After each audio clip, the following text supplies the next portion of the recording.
Finally, I have enough 100 plus Tesla shares to start dabbling with covered calls, and I've been going through your options playlist.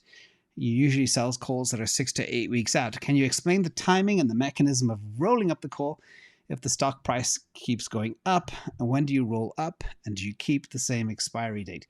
So, first of all, there's multiple complex pieces in that. 6 to 8 weeks. Why I choose that time frame is that little green box on the right.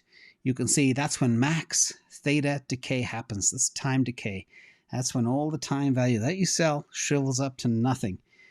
We saw that very recently in all the posts I made about the covered call strategy and MicroStrategy, and how something went from $60 to zero in literally about 3 weeks. It was mad to see. But the other things that I also think about when I sell calls, first of all, on Tesla is my 8-year play. Like, we're going out to 2030.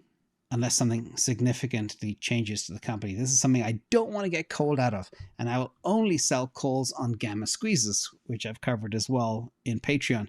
Now, it's just too precious. I don't want to lose it. I also believe we're going to 350 to 400 before considering a call. And also, I find it easier to sell a lot of calls against MicroStrategy and miners and help embellish those positions. So just be very careful, because you just don't know what's going to happen. Now, that being said, regarding Tesla, they had the most amazing news 9 days ago that should have broken the internet, but no analysts, nobody on Wall Street is talking about it. Okay, so that's the ability for AI to be fed videos and generate, intelligence to drive a car by itself. That is the biggest watershed moment of my entire life. That the only people that are talking about it are people that understand how profound it is.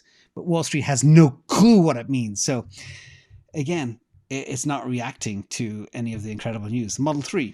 What car on earth can even come close to the new Model 3? The answer is nothing. Anyway, that's just, markets are irrational, and they can stay irrational longer than you can stay liquid. So another lesson today.